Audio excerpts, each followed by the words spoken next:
Are you dreaming of buying a home in Spain? Whether it's a sleek new built property or a charming house, the process can be tricky, but stick around, I'll share solutions to make your dream come true.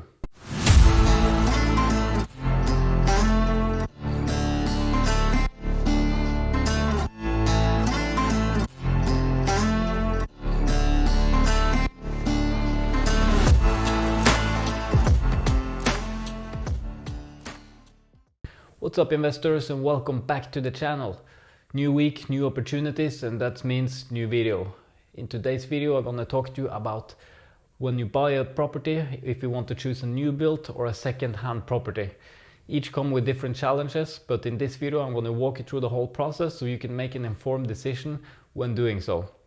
And we will talk about construction delays, renovation costs, legal issues and much more, so stick around to the end to get the whole spectrum of it.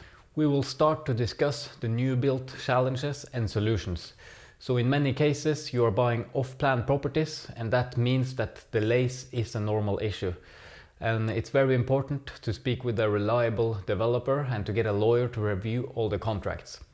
And keep in mind that when you are buying a new built property, you are normally buying it off-plan, which means that the property is not constructed yet. You are looking at floor plans and just a plot of land, and they will construct there, so you need to keep in mind the time frame and the delay for this project. And in many cases, and I would actually say in most cases, it will be delays. For a construction to be built, roughly on average it takes maybe a year from the start to build until completion. Depends of course if it's apartments, townhouse or villas. But in most cases, a year is the average. But also in most cases, there will be delayed, and I will say almost in at least 80% of the developments, you can see delays. So if the builder is saying a year, you can almost always just add a couple of extra months, so you can plan this in when you move into the property. It's important to have the right time frame so you can plan, especially if you're moving from another country to Spain and this is your primary home and you need to plan the move. So it's very important to keep in mind that extra time and that delay that comes with it. Keep in mind that normally a new built property also come with additional costs, and you need to budget in this from the beginning. So you have the classic ITP, which is the tax when you buy the property. This is also when you buy a second-hand property. But with a new built property you also get a stamp duty, which is an additional 1.5% normally on top of that 10%. So now we are speaking 11.5% in tax. It's good to calculate this, and you also need to consider that you need to buy furniture, white goods and air condition as well when you buy a new property, because buying a new property comes without anything. It's completely empty, no furniture, no white goods, no aircon. And it's a good idea to calculate this while you're doing the budget. As opposed to buying a second-hand property, here in Spain it's normally selling included everything.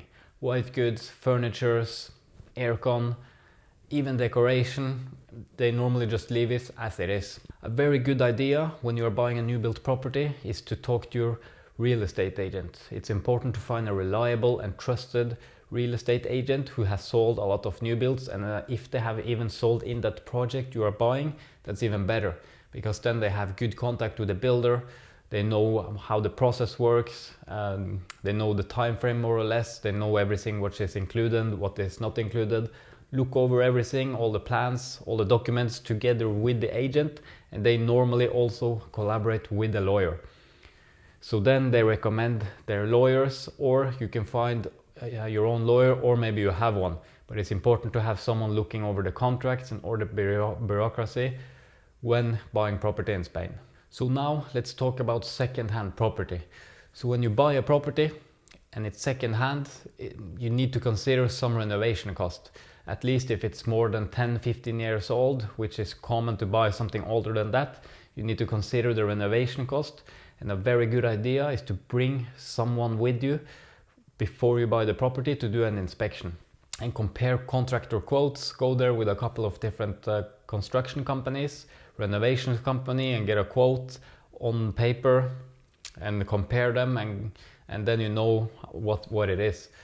It can be all from 10, 20, 30 or up to 50,000 renovation cost, depending on what you will do.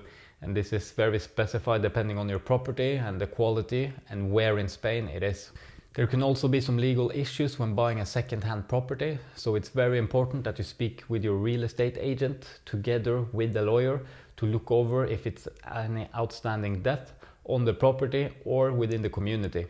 The urbanization, because if it is, that will get over to you, so it's very important to cancel any outstanding debts and have everything in order.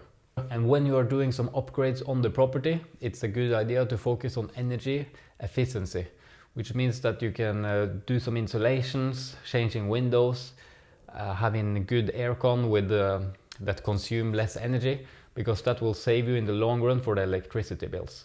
Keep in mind the electricity bills here in Spain are relatively high. And some common tips now in general for both type of property is work with a trusted real estate agent who has long experience and know what he's doing and who is listening to you and your needs. And it's also important to have a plan of what you need, tick off all the boxes, because it depends like things like which orientation do you want on the property. Do you want south-facing properties? Many people do. That means that you have sun all day long, especially in the winter. That is the good thing about having south-facing property, because you can still sit out on the balcony during winter time and enjoy the sun. And for north-facing property, that's the exact opposite. On the winter time, you don't get any sun at all. And on summer, you barely get sun also, but then again, it's normally hot in the summer, so maybe you don't need sun. West-facing, you have afternoon sun, and east-facing, you have morning sun. And stuff like this is quite important to think about if you're going to have a property in the long term. In the long run, imagine, do you want to wake up with morning sun or enjoy a nice drink watching the sunset? Another good tip is to research the mortgages here in Spain. You can talk with a mortgage broker, your real estate agent, or just speak with different local banks and see what quotes they come up with and what aligns more with your strategy. Remember to do some research online on the builder, on the real estate agent, on the area you're going to buy property, because it's important to do some due diligence and some research. So making sure the whole process is going smooth and that you are buying the dream property you're going to enjoy for many years to come. So whether you are considering buying a new built property or a charming second-hand property, that depends on your goal. Remember, new build is always going to be new, no renovation costs, but you have some extra cost when you buy it, like furnitures, white goods, and that extra tax. But then on the long run, you probably don't need to spend much on renovation, and you know you will have a new property for many years to come. And when you buy a second-hand property, you probably need to do some upgrades. You will probably want to change the furniture anyway. And you don't know what you're going to do with the renovation. Maybe some plumbing will break in the future, you will have some unexpected cost. But normally the prices on the property are also a little bit cheaper than a new built property. But if you want to renovate it, you can always renovate it to your taste. And there you have it, a little bit of tips and tricks for buying properties here in Spain, whether it's new built or a second-hand property. Remember to give a thumbs up, follow the channel. Leave a comment down below because I will answer them. I will answer your question. And remember, this channel is all about investing, buying, selling, and how to make money on property. So you don't want to miss it. So subscribe it and I'll see you in the next one.